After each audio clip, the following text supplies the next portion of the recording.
अस्सलाम वालेकुम नाज़रीन, welcome to the channel we care your health में, क्योंकि हिकमत तो खिदमत है। जी जनाब, बादशाह आ गया है, गर्मियाँ आ गई हैं, सैकड़ों अक़साम उसकी मौजूद हैं। और कौन सी ऐसी अक़साम है जो हमारे लिए ज़्यादा फ़ायदेमंद है और कौन सी ऐसी अक़साम है जो बिल्कुल फ़ायदेमंद नहीं है, और हमें कौन सा आम इस्तेमाल शुरू में पहले हमारे पास जैसे ही मौसम जो है गर्मी का शुरू होता है और कौन सा आम सबसे पहले आता है और कौन सा आम जो है सबसे आखिर में आता है, यानी उसकी कौन सी अक़साम सबसे आखिर में आती है, ये सब कुछ इस वीडियो में बताऊंगा। और नुकसान भी बताऊंगा, फ़ायदे भी बताऊंगा। मज़े लेके खाएंगे आम, आप भी खाएं हम भी खाएं, लेकिन इसके मुतल्लिक आगाही होनी चाहिए। तो मैंने कहा आपको आगाही दूँ। तो अगर जानना चाहते हैं आम के मुतल्लिक कि कौन सी और कितनी अक़साम होती हैं तो इस वीडियो को पूरा देखिएगा। जी जनाब, आज हम गुफ्तगू करने लगे हैं आम के मुतल्लिक। और आम हर किसी को पसंद है। इसका जो है शेक बना के भी पिया जाता है, आम का जो है शरबत बना के भी इस्तेमाल किया जाता है, आम का अचार भी इस्तेमाल किया जाता है, आम की चटनी भी इस्तेमाल की जाती है, और आम का जो है कहते हैं आइसक्रीम भी इस्तेमाल की जाती है।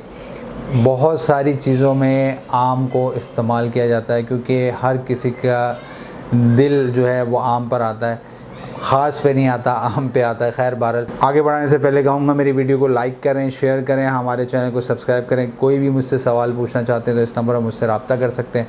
और जनाब मेडिसिन मंगवाना चाहते हैं तो भी मंगवा सकते हैं, क्योंकि हम कहते हैं हिकमत तो खिदमत है।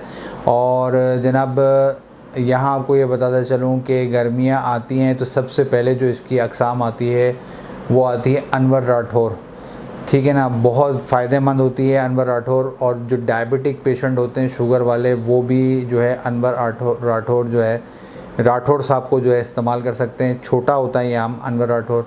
आप स्क्रीन पे अगर देख रहे होंगे तो नज़र आ रहा होगा आपको कि अनवर राठौर जो है ये बहुत ज़बरदस्त जो है आम होता है और थोड़ा सा महंगा होता है। तो ज़ियाबतीस वाले जो शुगर वाले हैं, हम जो तबीब हज़रात हैं, वो अगर वैसे तो आम का इस्तेमाल शुगर वालों को मना करते हैं, अवॉइड करने का कहते हैं, लेकिन अनवर राठौर के अंदर अल्लाह ताला ने क्या ऐसी सलाहियत रखी है कि उसको खाने से शुगर जो है नहीं बढ़ती है।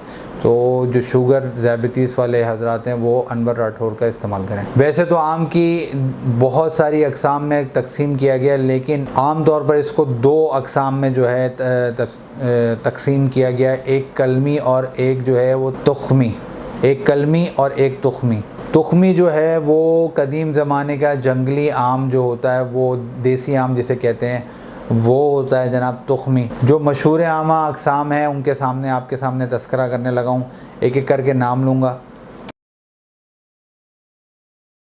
सरोली, मालदा, अनवर राठौर, चौसा, रहमत ख़ास, लंगड़ा, प्रिंस, बेगम पसंद, सफ़ेदा, दुसहरी, हिंदूरिया, ज़र्द आलू, सुरैया,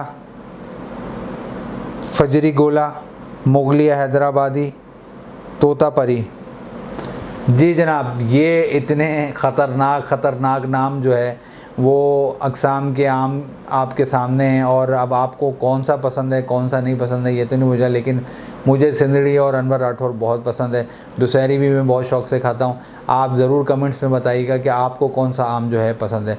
आम बिनाई के लिए बहुत ज़्यादा फ़ायदेमंद है और बिनाई को तेज़ करने में बहुत मददगार साबित होता है। जिन लोगों का वज़न नहीं बढ़ा या जिन लोगों को जो है कहते हैं भूख का एहसास नहीं हो रहा, वो दोनों जो है आम का इस्तेमाल करें। आम का मिल्कशेक खाएं, आम का जो है कहते हैं मुरब्बा इस्तेमाल करें। लेकिन अभी चूँकि मौसम आम का चल रहा है तो आम को वैसे खाने में बहुत ज़्यादा फ़ायदेमंद है।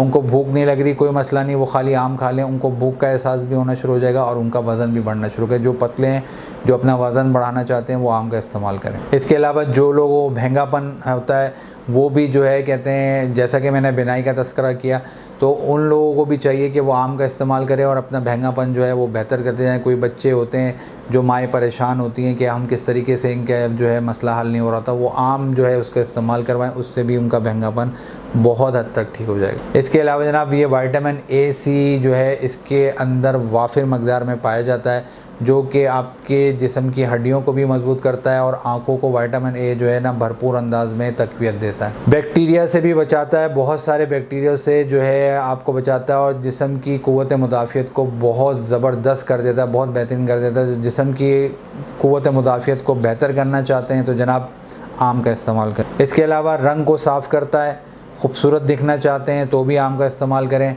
और जनाब जहन अच्छा करना चाहते हैं तो भी आम का इस्तेमाल करें, क्योंकि ये जहन को भी बहुत अच्छा करता है और हाजमा भी बहुत बेहतर करता है, जैसा कि मैंने ये कहा। और जिस्मानी कमज़ोरी को दूर करना चाहते हैं तो भी आम का इस्तेमाल करें। आम बहुत ज़्यादा फ़ायदेमंद है। कौन सा आम आपकी मर्ज़ी है कि आप कौन सा खाना चाहते हैं, लेकिन आम का इस्तेमाल, फल जो है जिस मौसम के जो फल होते हैं वो अगर इस्तेमाल कराए जाएँ तो उसके अंदर अल्लाह ताला ने नेचुरल तौर पर हमारे अंदर जो जिस्म में ऑक्सीजन होता है या और बहुत सारी चीज़ें होती हैं वो सब निकल जाती हैं और हमारे अंदर बेहतर और साफ़ खून पैदा होता है। क्योंकि मौसम के फल ज़रूर खाने चाहिए। पहले ज़माने में जो लोग थे वो बड़े इस चीज़ को जहन में रखते थे और मौसम के फल ज़रूर इस्तेमाल करते थे। आजकल बच्चों में मैं देख रहा हूँ कि वो लोग जंक फूड वगैरह ज़्यादा इस्तेमाल करते हैं, फलों को इतना इस्तेमाल नहीं करते। और ख़ास तौर पर मैं आपको ताकीद इसलिए कर रहा हूँ कि जो मौसम के फल होंगे वो अगर आप इस्तेमाल करेंगे तो आपको ज़्यादा फ़ायदा होगा। अल्लाह ताला ने इस महीने में, अगर इस मौसम में और इस जो है कहते हैं मौसम में अल्लाह ताला ने एक चीज़ पैदा की है तो उसकी कोई ना कोई वजह होगी, और उसके इल्म के हम पहुंच नहीं सकते कि वो क्या उसके पीछे जो है अल्लाह ताला की जो है मईशत है। तो इसलिए जो है आम का इस्तेमाल करें और अपने जिस्म को अफादियत और तक़वियत पहुँचाएँ। और जनाब ये तेज़ाबियत को दूर करने में भी बहुत मददगार होता है। अगर इसके साथ कच्ची लस्सी पी ली जाए तो इसका मिजाज मोतदिल हो जाता है। आम का अगर आप इस्तेमाल करेंगे, साथ में कच्ची लस्सी और आम खाएँ तो ये बहुत ज़बरदस्त हो जाता है मामला। और दिल को भी ये बहुत तक़वियत दे देता है। दिल जो है वो जो है बेहतर अंदाज में काम करना शुरू हो जाता है। और जनाब याददाश्त जो है, जैसा कि मैंने कहा, जहन के लिए भी बहुत अच्छा है, तो याददाश्त को भी बेहतर करने में भी बहुत मददगार साबित होता है, क्योंकि विटामिन ए इसके अंदर मौजूद है जो आँखों के लिए भी अच्छा होता है, दिमाग के लिए भी अच्छा होता है। तो इसलिए विटामिन्स मिनरल्स बहुत ज़्यादा इसके अंदर हैं। आम का इस्तेमाल करें, लेकिन साथ साथ आपको ये भी बताते चलूँ नुकसान इसका जो है वो भी आपको बताना ज़रूरी है। तो क्या नुकसान है उससे पहले मैं आपको कहूँगा मेरी वीडियो को लाइक करें, शेयर करें, हमारे चैनल को सब्सक्राइब करें।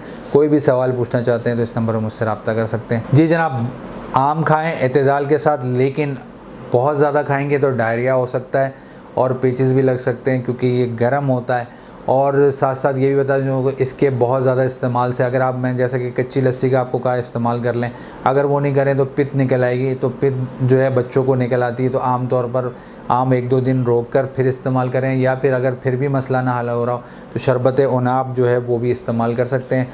एलर्जी वाले जो है वो भी इसका इस्तेमाल कर सकते हैं, लेकिन अपने तबीब के मशवरे से। और ये भी बताता चलूँ कि जिन लोगों की नाक बहती है वो भी इसका इस्तेमाल ना करें, क्योंकि वो इसके इस्तेमाल से नाक बहना बढ़ जाता है। और गले में जिन लोगों का मसला है वो भी जो है आम का इस्तेमाल ना करें। तो ये सारे फ़ायदे और नुकसान और ये अक़साम आपके सामने रख दिए। आ गई, आपको पसंद आई तो वीडियो को लाइक शेयर ज़रूर करिएगा। मुझसे पूछना चाहें तो इस नंबर पर रब्ता कर सकते हैं। मुझे आप इजाज़त दें। मैं आपका हरबिल हकीम महर मोहम्मद मुगिस, शुक्रिया।